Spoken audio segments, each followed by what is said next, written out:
90% of Friday overnighters through the year.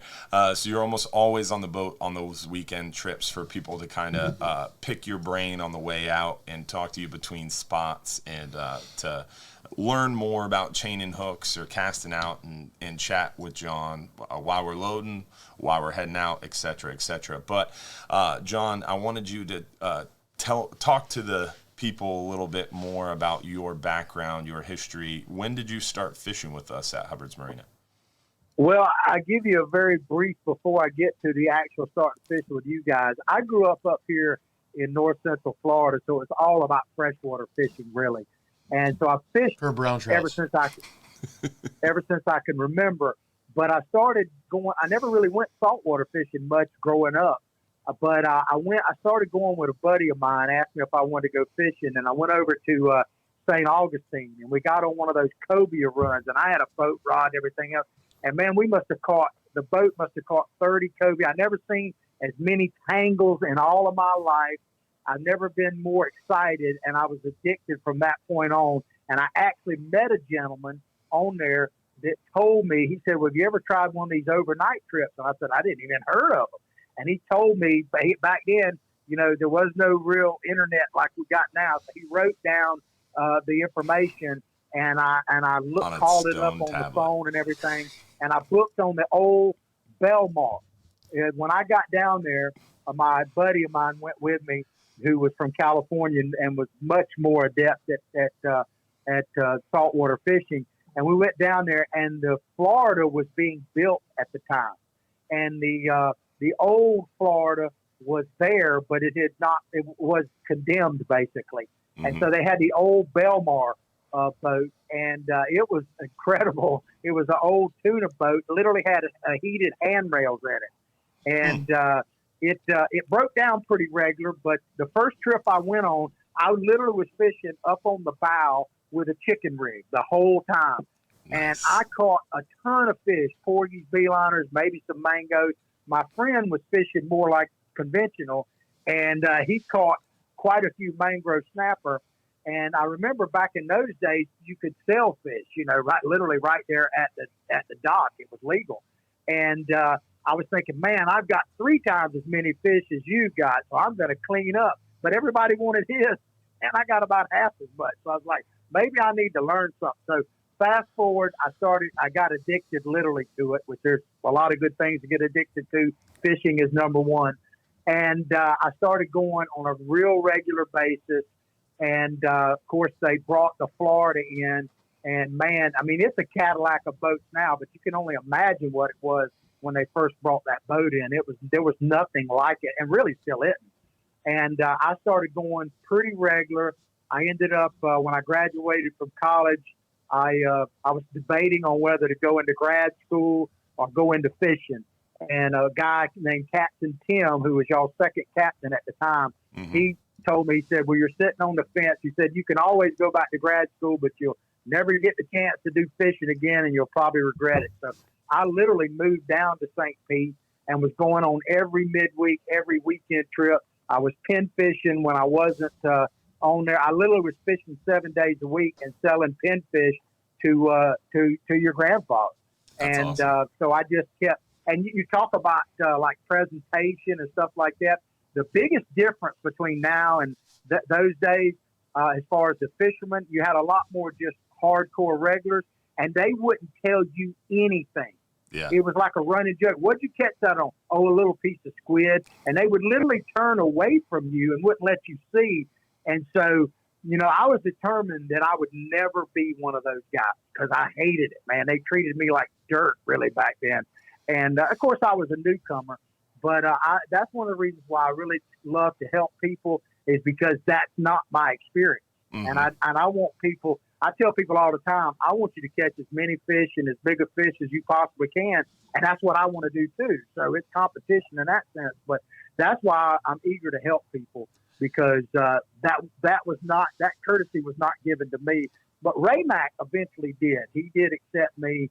And that I learned a lot of my basic fishing skills from Ray Mack, no doubt about it. And I think that's one big kind of shift from when you were working on deck, Captain Frank, John, to what you're talking about, even when I was younger fishing on the long range trips, it was a different era prior to TripAdvisor, Yelp, social media, and just the whole experience was very different. And the people that fished all the time, that were kind of more regular guests, were more catered to and had a little bit more freedoms, and it was a different kind of customer experience. Whereas nowadays we treat everybody the same. Everybody's got equal playing fields. We have a regulars club, but it just gives you discounted trips. It makes it more affordable to go fishing more often. They don't get any preferential treatment as far as anything, the rules of the rules. Like crap. Yeah. If anything, they are held to a higher standard. In a good way. Yeah, they are expected to know the policies even better because they go fishing more often. So it's definitely a different era, a different culture, if you will, compared to what you're talking about. But it's always interesting to hear the kind of the history behind it because it has evolved so much. Thanks to in part people like yourselves kind of changing that. The first time ever we've had a calling guest to the show. I need to make a quick inshore report for the beginning of your show. Okay. I actually caught 2 brown trout pin fishing, so they must be thick. What do you mean by brown trout? I'm confused. Like Well, I caught 2. Y'all talked about trout at the very beginning. I caught 2 small trout pin fishing. Oh, you said brown trout. Aren't they brown? What are they? Speckled trout. Speckled trout. Hey, I told you I'm not an inshore guy. I'm a pinfish master inshore. You'd catch 2 speckled trout. That one left field quick. Yeah, right? I let them go, but there's brown trout. I guess that comes out the back of the boat. I was thinking we had a septic problem on one of the boats. Oh, man. And we just started off with a bang. So, John, we were just having a conversation about you in a way on our 10-hour trip. We were talking about how the front of the boat is kind of the preferred the preferred area because you have more room and a lot of the more experienced anglers will fish at the front of the boat because that's where a lot of experienced anglers fish. And I was bringing up how on 39-hour trips still a lot of the more experienced anglers prefer the stern, and how the stern will often catch more fish. And Frank was saying, well, it's a little different. My interpretation of it and my strong belief is there's not one spot on any boat better than any other, but the best spot to fish where the most fish is going to be caught is where the more experienced anglers are grouped together because they're working together, they're making sure they're not getting tangled up, and then let's say John Martin, Frank, and myself are lined up on the side of the boat. Frank catches a fish, then that gets excitement going. And as we saw in those underwater videos, I think it was probably maybe a month or 2 ago, we were watching those underwater videos of the mangrove snapper and how they react. When something commotion happens, other ones come there. Right. And then all of a sudden you get a little feeding frenzy going. Then I catch one, John catches one, and now all of a sudden between 3 of us, we're catching all the fish on one side of the boat. Yeah, and the natural, somebody that isn't used to doing something like this, they're naturally thinking, oh, they put the back of the boat on, or they put only that side of the boat is on. It's. I love those complaints. I know. I love those complaints. That's always an interesting one. Oh, the captain made sure only his buddies in the front of the boat caught fish, or only his buddies in the back of the boat caught fish. It's like, we're good. But the funniest complaint that I ever saw was, it's been about 2 or 3 years ago during red snapper season.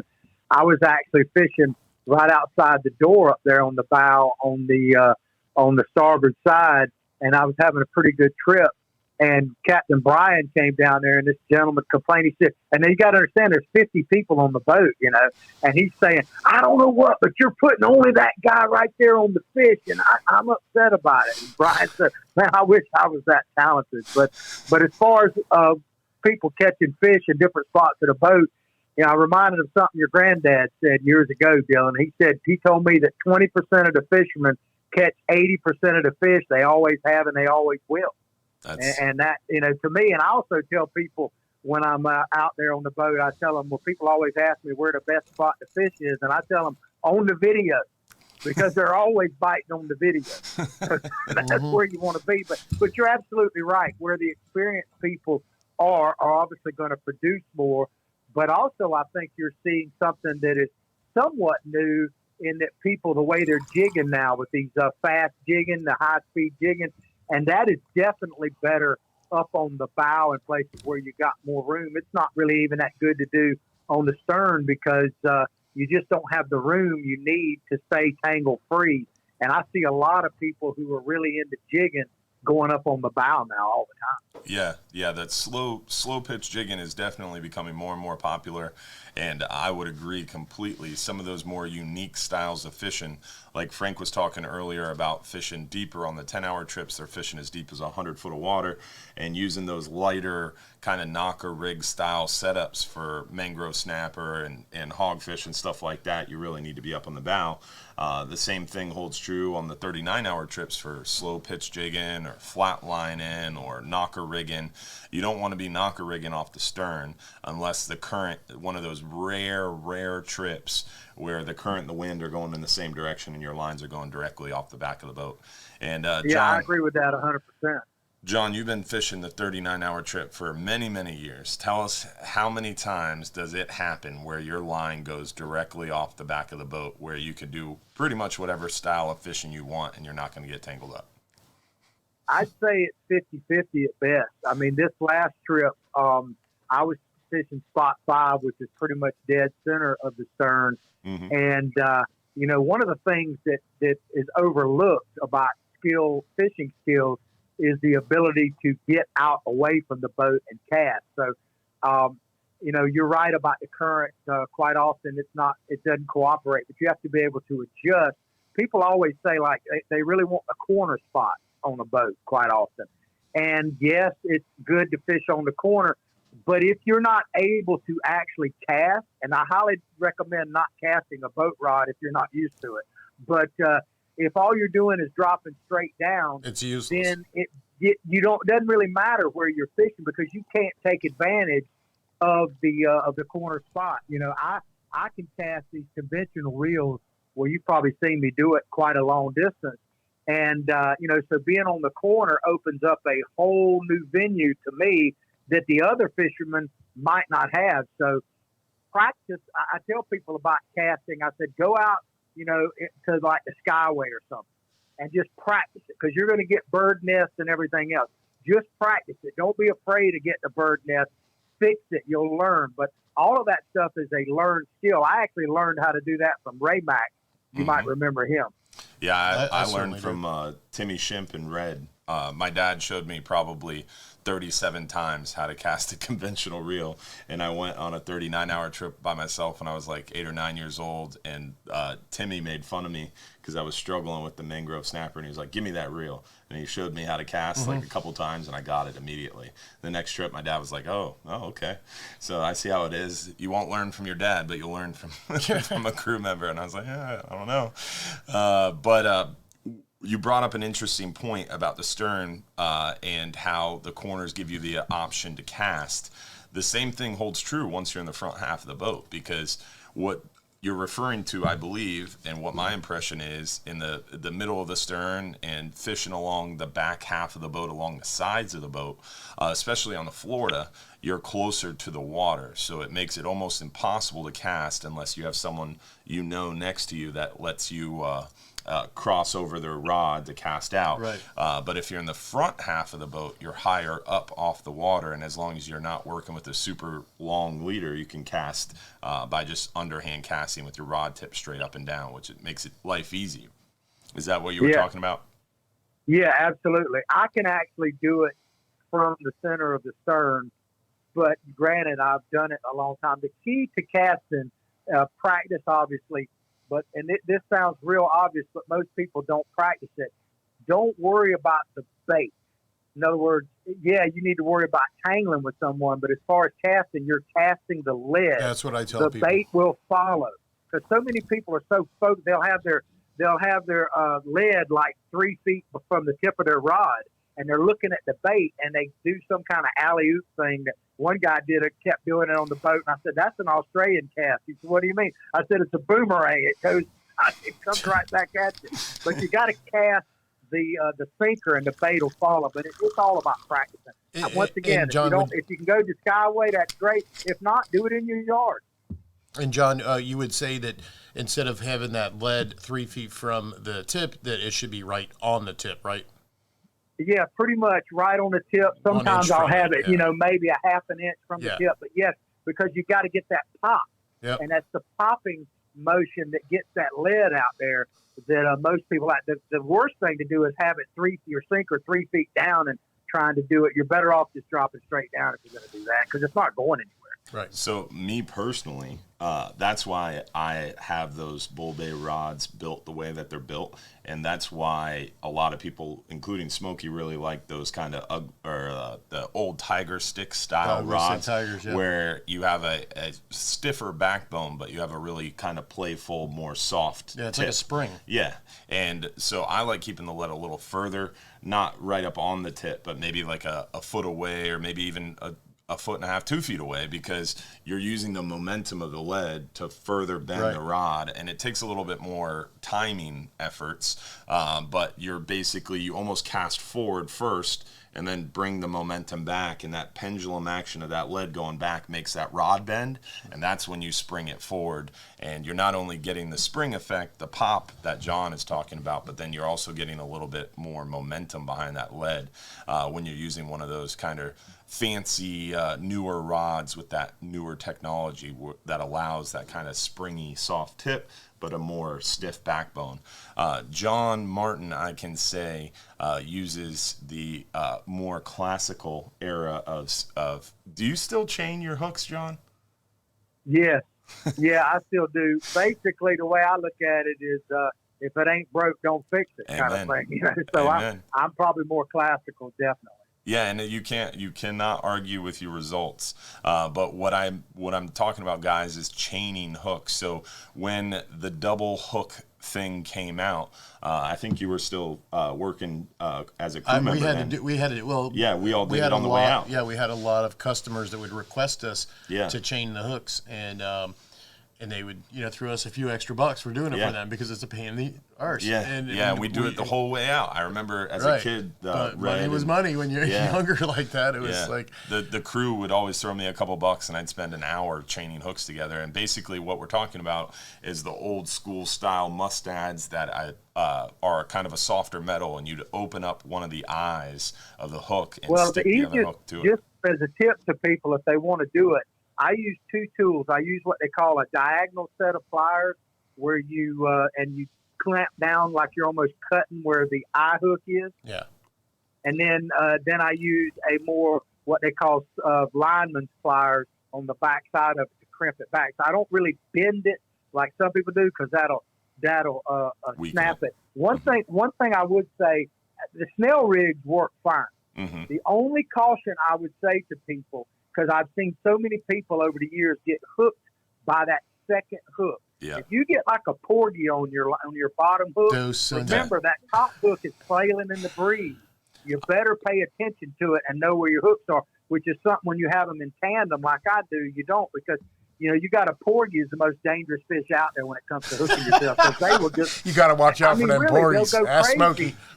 Dude, I've had so many bad things with a porgy. Trying to, and experienced anglers too, trying to take a porgy off, and they get hooked by that second hook. Just a piece of advice. A porgy and a yellowtail. A yellowtail will go crazy like that too, and a big 2, 3, 4 pound yellowtail will be just as dangerous as a porgy sometimes. But basically, what we're talking about is chaining the hook. So you're putting you've got one hook, and you put the second hook behind it. So I don't know how to do it with my hands.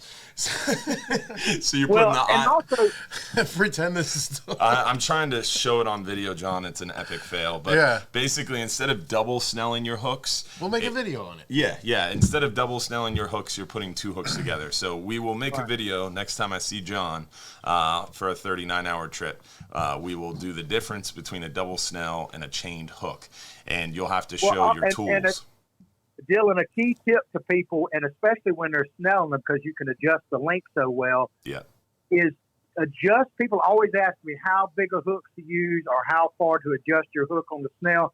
I tell them, look at the bait or whatever size bait you're using, and that's what you want to make the hook adjustment, because you want a streamlined look on that bait as possible, because people people forget about presentation. Presentation is key to catching fish. The way I look at it, it's like if you go to a cafeteria and every piece of pie is basically the same, but there's something about that one piece that makes you want to reach over there and get it. Well, it's the same thing, especially on a party boat. You've got this smorgasbord of bait out there. If your presentation is better than everybody else's, I think it just adds to your chances to catch a fish. Yeah. You know, that's pretty much the best analogy for three fat guys to. Yeah, amen to that. Like pie. John, let's use pie. Me and Frank, every time we get together, we always end up talking about food. So that's why we were giggling while you brought up pie. Yeah. But what you're getting at is important, and I think that's why I moved quickly to the double snell rig, just because you can tailor your hook separation to your bait. Like on a 39 hour, I might leave a half inch or even 3/4 of an inch between my hooks, but on a 10-hour trip, I might leave that apex of that second hook right up on the eye of the first, keeping them closer together, allowing me to use a smaller bait and keep that more natural presentation. But I think you hit on something important too there, John, is casting. What we talked about when you first called is kind of what I always jokingly call 102. 101 is making sure that you're presenting that bait naturally, you're holding bottom, you can feel that lead and keep that line tight enough to feel the lead but not disturb the lead on the bottom, and you're hooking your bait in such a way to prevent it from causing a tangle on the way down. If you master those 4 things and you're getting good with that, that's when you move to kind of 102, the next level, which would be trying to cast and get your bait out away from the boat while maintaining that prevention of tangling on your way down, holding bottom, and being able to feel the lead. And it's tricky once you cast way out there. A lot of people can cast out there, but then once you cast out there, a lot of times their line will end up straight up and down. Well, I guess and the biggest casting thing I out would and say keeping is your line out is a know whole what different fish set. That's you're almost targeting. 103. And make sure you're talk a little equipped. bit No about that, question John. about it. Like, for instance, don't come out there thinking you're going to troll with a rod and reel you bought at Walmart. I know people think probably not knocking Walmart. That's probably not going to happen. And, of course, we've got amberjack season coming up.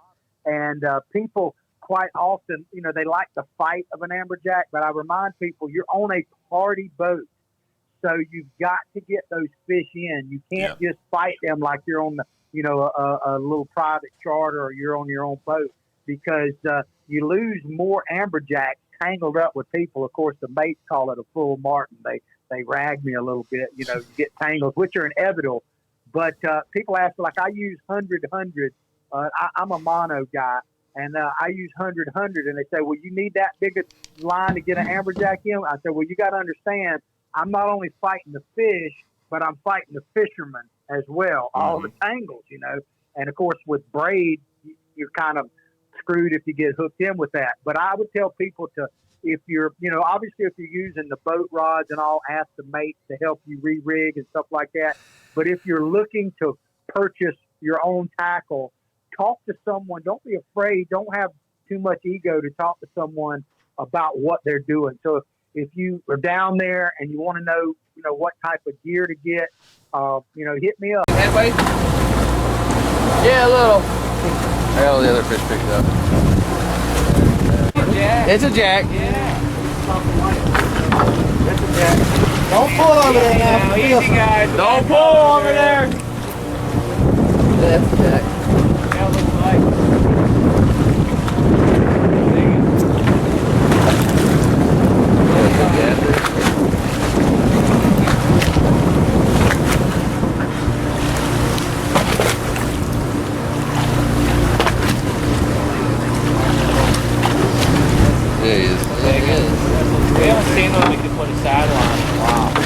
Don't pull on that line, please. Yeah, he's giving his flag. I know.